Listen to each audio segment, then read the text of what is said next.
सभी को नमस्कार। मैं डॉक्टर कुलदीप सिंह आपके सामने हाजिर हूँ। हरियाणा में अभी हाल ही में एक बहुत ही गंभीर मुद्दे के साथ। मुद्दा है सरकारी नौकरियों का। सरकारी नौकरियों में आए हुए एक परीक्षा परिणाम का। और ये परीक्षा परिणाम, हालांकि अभी ये नोटिफिकेशन है जिसका परीक्षा परिणाम बदलना लगभग तय है। प्रोफेसर की भर्ती का है और अंग्रेजी विषय से संबंधित है। यह परीक्षा परिणाम अपने आप में देखने में बहुत ही हैरतअंगेज दिखाई देता है और इसने बहुत विवादों को पैदा कर दिया है तथा सरकारी नौकरियों की भर्ती प्रक्रिया पर एक बहुत बड़ा गंभीर सवाल भी लगा दिया है, सवाल निशान भी लगा दिया है। इस भर्ती में हालांकि हरियाणा के सभी युवाओं पर इसका प्रभाव पड़ा है, लेकिन सबसे ज़्यादा प्रभाव इसका आरक्षित वर्गों पर पड़ा है। मतलब हरियाणा के एससी और बीसी, जिसमें बीसी ए और बीसी बी दोनों हैं। इतना ही नहीं, ईडब्ल्यूएस कैंडिडेट को भी इस भर्ती प्रक्रिया ने काफ़ी परेशान किया है। और ये सवाल पैदा हो जाता है और हुआ है कि क्या सब्जेक्ट नॉलेज टेस्ट, जिसे शॉर्ट में एसकेटी कहा जा रहा है, ये नॉट फाउंड सुटेबल का एक नया टूल बन गया है, जैसा कि पहले होता आया है। इन सब बातों के बारे में मैं आपसे चर्चा करूंगा। हरियाणा लोक सेवा आयोग ने अंग्रेजी विषय के लिए असिस्टेंट प्रोफेसर की सब्जेक्ट नॉलेज टेस्ट की परीक्षा को संपन्न करवाकर उसका 2 दिसंबर को एक परिणाम घोषित किया, जो विवादों के घेरे में आ गया है। इतना ही नहीं, यह परिणाम अन्य विषयों के परिणामों पर भी प्रश्न चिन्ह लगाता हुआ दिखाई दे रहा है। सरकारी नौकरियों की भर्ती के मामले में विवाद पहले भी उठते रहे हैं। विवादों का नाता हरियाणा में बहुत पुराना है, या यूं कहें कि हरियाणा का नाता भर्ती के मामले में विवादों से बहुत पुराना नाता है। यहाँ पर समय समय पर भर्तियों पर गंभीर सवाल खड़े होते रहे हैं। भर्तियों में अनियमितता, धांधली और भ्रष्टाचार के खूब आरोप लगते रहे हैं तथा अधिकांश भर्तियां कोर्ट केस में फंसती रही हैं। हालांकि यहाँ यह भी स्पष्ट किया जाता है कि पिछले कुछ सालों में हरियाणा की भर्तियों में सराहनीय सुधार भी हुए हैं, जिसके लिए पूर्व और वर्तमान मुख्यमंत्री बधाई के हकदार हैं। लेकिन ये सुधार तृतीय और चतुर्थ श्रेणी की भर्तियों तक सीमित होकर रह गए हैं। प्रथम और द्वितीय श्रेणी की भर्ती प्रक्रिया में अभी काफ़ी सुधार की आवश्यकता है, ताकि भर्तियां न केवल साफ सुथरी हों, निष्पक्ष हों तथा पारदर्शी हों, बल्कि ऐसी ये दिखाई भी दें। मतलब भर्तियां साफ सुथरी, निष्पक्ष और पारदर्शी दिखाई भी दें और गैर जरूरी विवादों की संभावनाओं को ख़त्म किया जा सके। तभी सही मायने में सुशासन और जनकेंद्रित प्रशासन के सपनों को साकार किया जा सकेगा। न्याय की आवाज़ में आपका स्वागत है।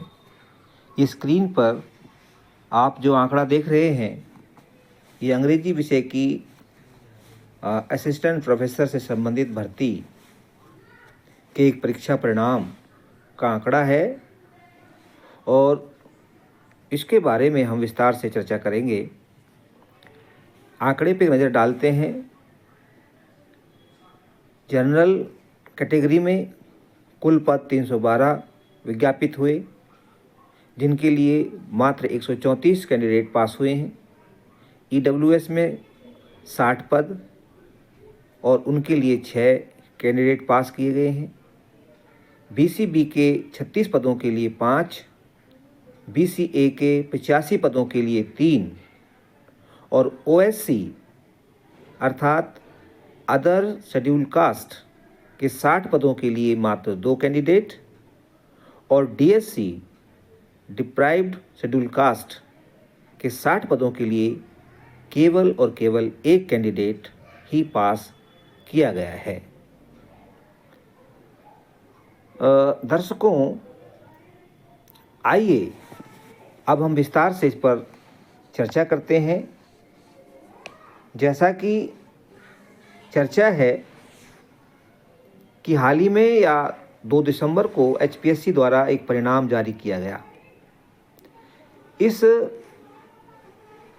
परिणाम के बारे में पूरे हरियाणा में बहुत विवाद उत्पन्न हो गया है और जो ये परिणाम आया है ये बहुत ही सनसनीखेज, बहुत ही हैरतअंगेज लगता है,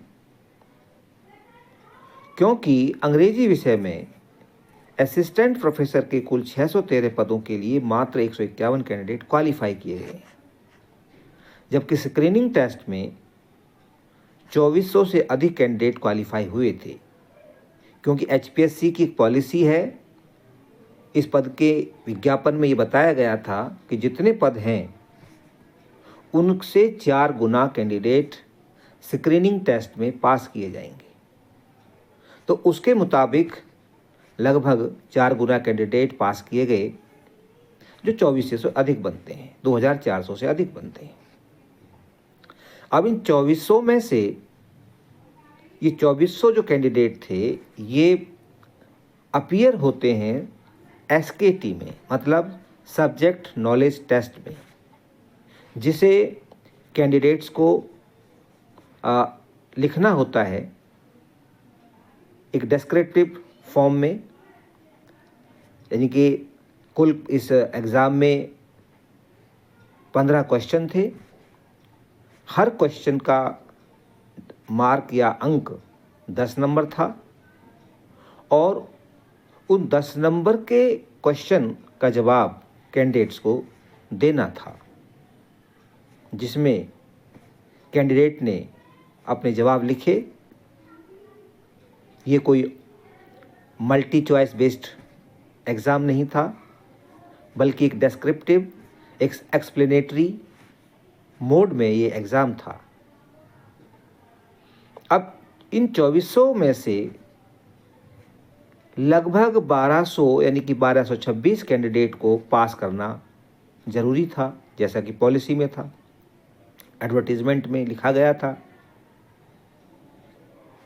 कि इंटरव्यू में जितनी सीटें हैं उनका 2 गुना बुलाया जाएगा। मतलब कुल सीटें 613 हैं, तो साफ जाहिर सी बात है कि टोटल जो कैंडिडेट बुलाए जाएंगे वो 1226 होंगे। लेकिन पास हुए केवल और केवल 151 कैंडिडेट, जिसका मतलब साफ है कि केवल अंग्रेजी विषय की ही 462 सीटें खाली छोड़ दी जाएंगी। अब यहाँ सवाल उठता है कि क्या यह मेधावी अभ्यर्थियों के भविष्य के साथ खिलवाड़ प्रतीत नहीं होता नहीं है?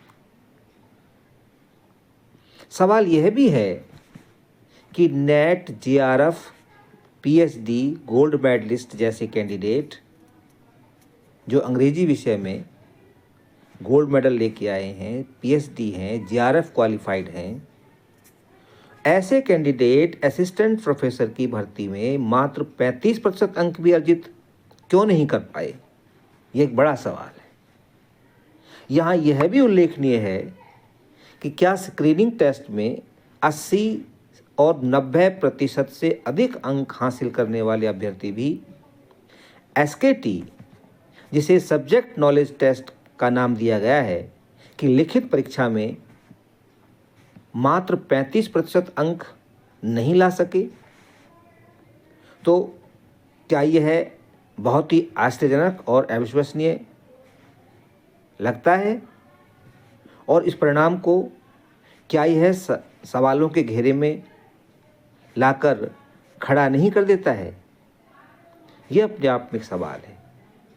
और एक सवाल ये भी है कि ये जो कैंडिडेट हैं, क्या इन्होंने नेट या जेआरएफ की जो पढ़ाई करी अपने विषय में, क्या वो पढ़ाई एकदम से बेकार थी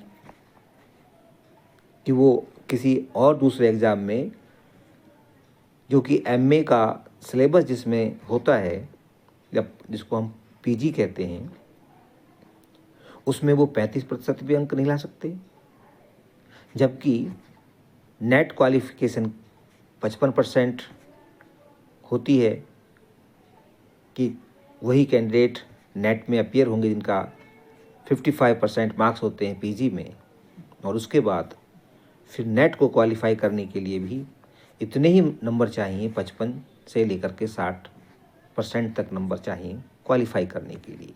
कई बार तो यह 65% तक भी जा सकता है। 35% चाहिए, ठीक है। इसके साथ ही इस भर्ती में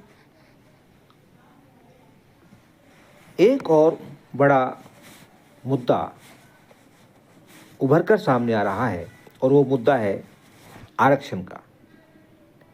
इस भर्ती से एससी और बीसी और उसके साथ साथ ईडब्ल्यूएस कैंडिडेट के ऊपर भी भारी कुठाराघात किया जा रहा है, ऐसा लगता है। और केवल अंग्रेजी विषय में ही उनके 301 पदों के लिए मात्र 11 कैंडिडेट, जो कि तकरीबन 3% बनता है, क्वालिफाई मतलब पास घोषित किए हैं, जिससे उनके साफ तौर पर 290 सीटें खाली रह जाएंगी। 301 सीटें कुल कहने के लिए, और भरी कितनी जाएंगी? मात्र 11 सीटें, और खाली रह जाएंगी 290। तो यहाँ पर आरक्षण का मतलब क्या है? फिर सामान्य वर्ग की लगभग 312 सीटों के लिए 134 कैंडिडेट क्वालिफाई हुए हैं, जो कि पास कैंडिडेट्स का 41% बनता है सीटों के मुकाबले में।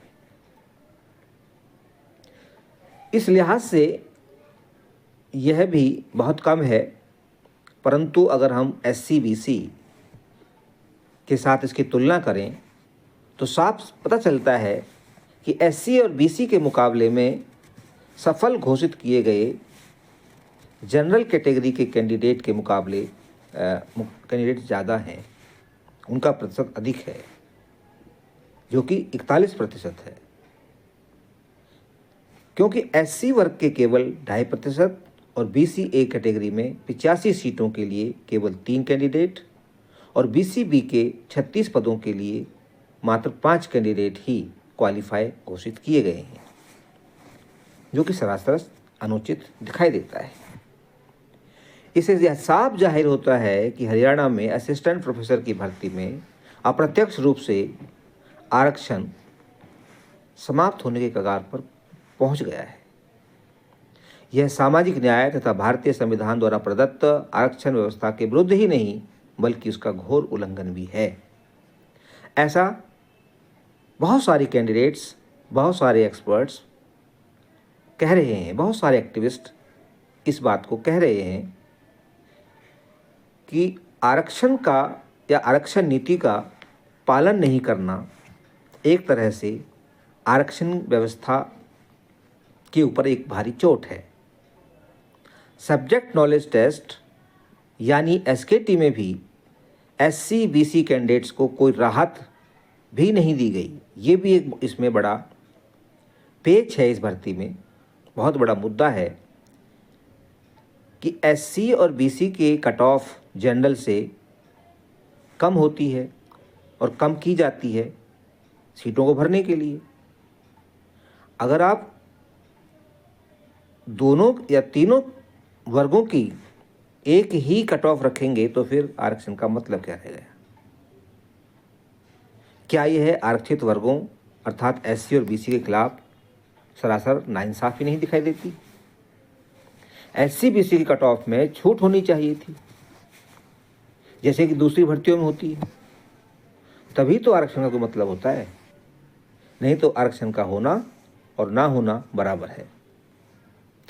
आरक्षित वर्गों के लिए भी सामान्य कैटेगरी के बराबर कट ऑफ तय करना बिल्कुल भी जायज़ नहीं कहा जा सकता है। कहने का मतलब ये है कि SC BC के लिए कट ऑफ कम होनी चाहिए थी, और यदि ये कम होती तो बहुत सारे SC BC के कैंडिडेट इस एग्ज़ाम को क्वालिफाई कर जाते और वो इंटरव्यू में पहुंच करके चयनित होने के लिए तैयार हो जाते। यह भी आशंका जताई जा रही है कि क्या अब SKT में उत्तर पुस्तिकाओं का मनमाना मूल्यांकन करके SC BC अथवा अन्य कैंडिडेट को भर्ती से वंचित किया जाता रहेगा भविष्य में? क्या उनकी पढ़ाई लिखाई बेमानी हो जाएगी? अगर ऐसा होता है तो पढ़ाई लिखाई पर लाखों रुपए खर्च करने का क्या फ़ायदा होगा? क्या इससे शिक्षा के प्रति युवाओं का मोहभंग नहीं होगा? क्या वो हतोत्साहित नहीं हो जाएंगे? इस हैरत अंगेज परिणाम को देखते हुए यह कहा जा सकता है कि सब्जेक्ट नॉलेज टेस्ट पूरी तरह से ईमानदार भर्ती प्रक्रिया का मानदंड नहीं हो सकता है। क्योंकि जो इस भर्ती प्रक्रिया का असली जो कल्प्रिट है वो SKT ही दिखाई दे रहा है। इसके अलावा SKT यानी सब्जेक्ट नॉलेज टेस्ट शंकाओं को बढ़ावा देता है। इससे परीक्षक के विवेक और ईमानदारी पर निर्भर करता है कि वे किसी प्रश्न पर कितने अंक दें और किसी पर कम दें, किसी पर ज़्यादा दें, जिसके लिए वो स्वतंत्र हैं। यह स्वतंत्रता, यह आज़ादी और बढ़ जाती है जब कोई मॉडल उत्तर पुस्तिका या आंसर की जारी नहीं की जाती, जबकि एक आदर्श उत्तर पुस्तिका होनी चाहिए जिसे सभी कैंडिडेट देख सकें और अपने उत्तर को इवेल्युएट कर सकें। उसकी एक आंसर की जारी होनी चाहिए, जैसे कि MCQ बेस्ड परीक्षा में होती है। परीक्षार्थी को अपनी कॉपी का पुनर्मूल्यांकन का भी अधिकार नहीं दिया जाता, ये भी ठीक नहीं है। जिस कैंडिडेट लगता है कि मेरी आंसर की को रिवैल्यूएट होना चाहिए, उसका पुनर्मूल्यांकन होना चाहिए, तो वो भी किया जाए। ऐसी स्थिति में परीक्षक तथा चयन समिति को मनमानी करने की पूरी छूट मिल जाती है और ईमानदार और पारदर्शी भर्ती की उम्मीद कमज़ोर पड़ जाती है। अब होना क्या चाहिए? हरियाणा सरकार और हरियाणा लोक सेवा आयोग को अभ्यर्थियों की जायज़ मांग को सुनना चाहिए और इस पूरी भर्ती प्रक्रिया पर पुनर्विचार करना चाहिए। प्रोफेसर की 462 सीटें केवल अंग्रेजी विषय में ही खाली रहने से सरकारी कॉलेजों में पढ़ने वाले बहुत सारे बच्चों के ऊपर उसका बुरा असर पड़ेगा, क्योंकि उन्हें समय पर टीचर नहीं मिल पाएंगे, जिससे उनकी पढ़ाई प्रभावित होगी। एक ओर हम भारत को एक विकसित राष्ट्र बनाना चाहते हैं, दूसरी ओर पदों को खाली छोड़ देते हैं। यहाँ यह सवाल भी उठता है कि टीचर्स के खाली पदों के साथ भारत कैसे विकसित राष्ट्र बनेगा, कैसे भारत विश्व गुरु बनेगा। सरकार को इस गंभीर मुद्दे की तरफ ध्यान देना चाहिए। सभी असफल घोषित किए गए कैंडिडेट में भारी नाराजगी है और वो HPSC के इस परिणाम की मजबूती से विरोध करते हुए अपनी उत्तर पुस्तिकाओं के पुनर्मूल्यांकन की मांग कर रहे हैं, जो कि जायज़ भी दिखाई देता है। यहाँ पर यह कहना जरूरी है कि बहुत सारे जो हरियाणा के राजनीतिक दल हैं, उन राजनीतिक दलों को भी इस मामले को गंभीरता से उठाना चाहिए और इन अभ्यर्थियों के पक्ष में न्याय की आवाज़ बुलंद करनी चाहिए। अन्य विपक्षी दल और SC-BC के तथाकथित नेता इस मामले में मौन धारण किए हुए दिखाई दे रहे हैं। जबकि उन्हें आगे आना चाहिए और न्याय की आवाज़ उठानी चाहिए। सामाजिक संगठन भी पूरी ऊर्जा से अभ्यर्थियों के साथ खड़े नहीं हो रहे हैं, जबकि सैकड़ों संगठन सामाजिक न्याय की लड़ाई का ढोल पीटते रहते हैं। हालांकि हरियाणा मीडिया के कुछ टीवी चैनल्स और अखबारों ने इस मामले को रिपोर्ट किया है। इसके साथ ही इंडियन एक्सप्रेस जैसे नामी नेशनल न्यूज़पेपर्स ने भी इस मुद्दे को आवाज़ दी है। यहाँ यह भी उल्लेखनीय है कि काफ़ी अभ्यर्थी HPSC चेयरमैन आदि से मिले हैं, लेकिन चेयरमैन साहब ने नकारात्मक टिप्पणी करके अभ्यर्थियों के जले पर नमक छिड़कने का ही काम किया है, जिससे कि असंवेदनशीलता तथा अमानवीयता जाहिर होती है। एक लोकतांत्रिक देश में शासन प्रशासन को जनोन्मुखी होना जरूरी होता है। ऐसा लगता है कि अब असफल कैंडिडेट के सामने सिर्फ और सिर्फ कोर्ट जाने का रास्ता बचा है, जहां से उन्हें न्याय मिलने की उम्मीद दिखाई देती है। चर्चा है कि इस बारे में कैंडिडेट्स कोशिश कर रहे हैं और जल्दी ही अच्छे वकीलों के माध्यम से कोर्ट केस फाइल होने की उम्मीद है। अधिकांश कैंडिडेट संभवतः यही चाहते हैं कि उनकी बात सुनी जाए और सभी सामाजिक संगठनों को उनके समर्थन में न्याय की आवाज़ बुलंद करनी चाहिए और निर्धारित सीटों को भरवाने के लिए सरकार से पुरजोर मांग करनी चाहिए। इस वीडियो का उद्देश्य हरियाणा की भर्तियों को बेहतर, बेदाग, निष्पक्ष, पारदर्शी तथा न्याय संगत बनवाना है, न कि किसी को नीचा दिखाना या किसी का अपमान करना। और साथ ही साथ उद्देश्य यह भी है कि योग्य बेरोजगार युवाओं को समय पर रोजगार मिल सके।